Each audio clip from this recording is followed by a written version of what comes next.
हरे कृष्णा। ओम नमः शिवाय।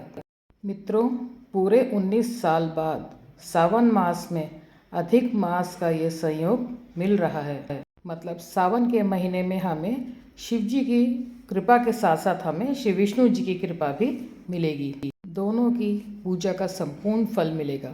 सिर्फ एक दीप दान हमें करना है, जिससे हमें पूरे साल की पूजा का फल प्राप्त होगा। ये दीपदान कहाँ करना है, कब करना है, कैसे करना है या कैसे बनाना है, ये सब जानकारी आपको मिलेगी। तो हम एक सूखा नारियल ले लेते हैं और उसको बीच में से कट कर लेते हैं। जैसे मैंने एक कट कर लिया। आप चाहे तो पहले किसी लड़के से इसमें कट लगवा सकते हैं। उसके बाद आप कट कर सकते हैं या आप खुद भी कट कर सकते हैं। आप मिट्टी का दिया भी ले सकते हैं, लेकिन उसको विसर्जित करना होता है। नारियल का दिया लेंगे तो आप ये अपने आप ही सारा जल जाएगा। अब हम बाती कैसे बनाएंगे, तो ये देखिए मैंने ले ली मोली और इसके अंदर 6 धागे हैं। तो हमने 6 धागे वाली हमने मोली ले ली है। हमें पूरे 365 धागे लेने हैं, इसके अंदर बत्तियां लेनी हैं। तो ये देखिए मेरे पास 6 धागों का है ये एक धागा। तो आपकी सुविधा के लिए मैं दिखा दूँ, मैंने 365 को 6 से मैंने डिवाइड किया तो आ गया 60। अब हमें 60 बार लेना है ये धागा, क्योंकि ये मोली 6 धागों का एक धागा है। तो हमें 60 बार इसको लपेटना है। चलिए देखते हैं कैसे बनाते हैं हम ये 60 बार कैसे लपेट करके हम बनाते हैं 365 बत्तियाँ। तो मैंने सुविधा के लिए लिया ये फ़ोन, मेरे पतिदेव का फ़ोन रखा हुआ था तो मैंने ये फ़ोन ले लिया। अब ये देखिए मैंने एक धागा मैंने इस तरीके से लगाया तो ये देखिए 6 धागे हो गए, क्योंकि 6 तार हैं इसके अंदर। अब ये 12 हो गए, ये देखिए 18, और इस तरीके से ये होते जाएंगे। तो मेरे को इस तरीके से ये एक हो गया, अब ये दूसरा हो गया, ये तीसरा, ये चौथा। इस तरीके से इसको मानेंगे तो हम 60 बार करेंगे इसको। तो 60 बार करने के बाद हमारे 360 हमारे धागे हमारे हाथ में आ जाएंगे। तो ये देखिए इस तरीके से काउंट करके आप कर लीजिए, क्योंकि मोबाइल बड़ा है तो वो ईजिली हो जाएगा। किसी अपने हाथ में करेंगे तो कभी अंगूठी फंसेगी, कभी कुछ फंसेगा, तो आप इस तरीके से आप कर सकते हैं। ये मैंने 60 बार इसको लपेट लिया है और जो धागे का अंतिम छोर है उसको मैंने कट कर लिया है। और अब ये देखिए इसको मैं निकालूंगी और ये बहुत इजीली निकल जाएगा मोबाइल के अंदर से, कोई इसमें परेशानी नहीं होगी निकालने में। तो ये देखिए बहुत आराम से निकल गया। और इस तरीके से अब मैं इसको अपने हाथ में लूँगी और हाथ में लेने के बाद इसको मैं ऊपर के छोर को कट करूँगी। ये देखिए हाथ में आ गई मेरे सारी बत्तियाँ और मैं बहुत सावधानी से इसको दोनों बीच में दोनों उंगलियां डाल करके मैं अब ऊपर के सिरे को मैं काटूंगी कैंची से। और जैसे ही ऊपर के सिरे को मैं काटूंगी ऐसे ही नीचे के सिरे को भी मैं काटूंगी। ये देखिए ये मैंने कट कर लिया है और अब मैं दूसरे सिरे को भी बड़ी सावधानी के साथ काटूंगी। तो ये मेरे 360 धागे बन गए हैं। तो अभी मुझे 5 धागे और लेने हैं। तो ये देखिए कट हो गया और ये पूरी एक बत्ती बन गई है 360 धागों की। तो ये देखिए एक मोटी बत्ती बन गई है और ये मैंने रख दिया अभी इसके अंदर, नारियल के अंदर। अब मेरे को 5 बत्ती और लेनी है। तो ये देखिए अब मैं एक धागा लेती हूँ, मोली लेती हूँ मैं, और सेम उसके नाप का जो मैंने बत्ती बनाई है उसी के नाप का मैं ये लूँगी और इसको भी कट करूँगी। और कट करने के बाद इसके अंदर से एक धागा मैं निकाल दूँगी, क्योंकि हमारे 6 धागे थे तो 6 में से एक निकाल दूँगी तो 5 बच जाएंगे। तो ये देखिए ये मैंने एक धागा निकाल लिया है। ये देखिए ये एक धागा मैं निकाल लेती हूँ, साइड में इसको मैंने रख दिया और जो 5 धागे थे ये इसके साथ बत्ती के साथ मिला दिए। तो अब मेरे 365 मेरी बत्तियाँ बन गई हैं। और जो ये रह गया है एक धागा जो बच गया है ये इसमें काउंट नहीं होगा। इससे मैं इन पूरी जो बत्तियाँ हैं जिससे इधर उधर ना गिरे, तो मैं इसको इसमें बांध लूँगी। ये देखिए इस तरीके से इसको बांध लिया तो ये बत्ती इधर उधर गिरेगी नहीं। ये देखिए तो आप भी इस तरीके से कर सकते हैं। और ये बत्ती हो गई है बनके तैयार। तो अब मैं क्या करूँगी, इसको मैं देसी घी के अंदर पहले तो डिप करूँगी, जो आगे का छोर है कि जिससे ये बना रहे, इधर उधर हिले ना। तो ये मैं देसी घी लेके बैठी हूँ साथ। तो देसी घी के अंदर इसको मैंने डिप किया और डिप करके इसको मैंने नारियल के अंदर, ये देखिए ये मैंने रख दिया। और जो बाकी का जो देसी घी है वो मैं नारियल के अंदर भर दूँगी। देखिए इस तरीके से ये भर दिया मैंने। ये हमारी कलावे की या मूली की हमारी बत्ती तैयार हो गई है। इसके अंदर हमने घी भर दिया है। तो अब हम इसको मिनसेंगे, इसकी पूजा करेंगे, क्योंकि हमें दीपदान करना है। जिस भी चीज़ का हम दान करते हैं तो उसको हम सबसे पहले मिनसते हैं। तो देखिए, सबसे पहले मैं इसको रोली का तिलक करूँगी, हल्दी का तिलक करूँगी। तो रोली और हल्दी का तिलक करने के बाद मैं इसको मिनसूँगी। अगर कोई घी का दीपक ना जला पाए तो इसमें तिल का तेल भी आप डाल सकते हैं। तो ये हमारा 365 दिन की बाती का दिया तैयार है।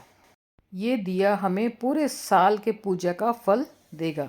अब दीपदान करना कहाँ है ये हम जान लेते हैं। और ये देखिए, मैं तिलक लगा रही हूँ कुमकुम का और हल्दी का। सबसे उत्तम है ये दीप जलाने का तुलसी जी के सामने, क्योंकि तुलसी जी भगवान विष्णु को सबसे ज़्यादा प्रिय हैं। आप ये पीपल के पेड़ में भी दीपदान कर सकते हैं, या आपके अपने मंदिर में, जो आपके आसपास का मंदिर है वहाँ शिवलिंग है, शिवलिंग के आगे भी आप कर सकते हैं दीपदान। आंवले का पेड़ है या त्रिवेणी है तो उनके सामने भी आप ये दीपदान कर सकते हैं। तो देखिए, मैंने ये दिया बना लिया है और ये मैंने तिलक कर दिया है।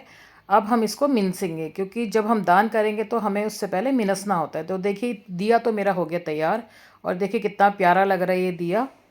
अब हम इस दिया को भोग समर्पित करेंगे। तो मेरे पास ये थोड़े से तिल हैं, तो मैं तिल से भोग समर्पित करूँगी। आप चीनी भी ले सकते हैं, तो मैंने तिल और चीनी दोनों ही ले लिए। तो इस तरीके से मैं तिल से भोग समर्पित करूँगी, और उसके बाद मैं चीनी का भी भोग समर्पित करूँगी दिए को। तो ये मैंने चीनी ले ली है। अब तिल और चीनी दोनों का मैंने भोग समर्पित कर दिया दिए को। भोग समर्पित करने के बाद अब हम इसको मिनसेंगे। तो जो भी कुछ हम दान करते हैं तो हम उससे, ये देखिए, जल से पहले उसको मिनसना होता है। तो पल्ले में ले लिया थोड़ा सा जल, और इसको अब हम मिनसेंगे। 2 बार इसको फेरी लगाएंगे इसकी, और ये देखिए, और प्रणाम कर देंगे। तो कोई भी चीज़ अगर हम दान करते हैं तो उसको मिनसते ज़रूर हैं। तो ये हमने जल लेकर के 2 बार इसकी फेरी लगाई और इसको प्रणाम कर दिया। तो ये हमारा दिया तैयार हो गया है। ये तो हमने जान ही लिया कि दीपदान कहाँ करना है। तो अब ये जान लेते हैं कि दीपदान कब करना है। तो ये दीपदान हमें एकादशी के दिन, पूर्णमासी के दिन, अमावस्या के दिन, इन दिनों में से किसी भी दिन आप ये दीपदान कर सकते हैं। अब जान लेते हैं ये दीपदान किस समय करें। तो अगर ये ब्रह्म वेला में जाकर के आप दीपदान कर सकते हैं तो बहुत ही अच्छी है, बहुत ही अच्छा फल देता है। लेकिन अगर आप ब्रह्म वेला में नहीं उठ सकते तो आप सायंकाल, शाम के समय जाकर के भी आप पीपल जी में, केले में, त्रिवेणी में या मंदिर में जाकर के आप दीपदान कर सकते हैं। या आपके घर के अंदर ही तुलसी जी हैं तो आप उनके सामने भी ये दीपदान कर सकते हैं। क्योंकि ये दीपदान है तो ये अंधेरे में किया जाता है, जिससे लोगों को उजाला मिले, लोगों की ज़िंदगी में उजाला हो और हमारी ज़िंदगी में भी उजाला हो। तो इसलिए ब्रह्म वेला सबसे अच्छा टाइम होता है, जब सूर्योदय नहीं हुआ होता, और एक सायंकाल, शाम का समय सबसे अच्छा होता है।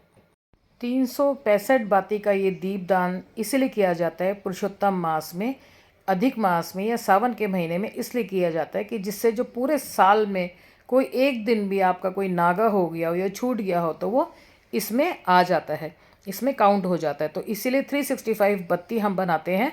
इस बत्ती को हम बना करके हम मंदिर में या तुलसी जी के आगे रखेंगे, और ये 365 बाती वाला दीप दान हम करेंगे।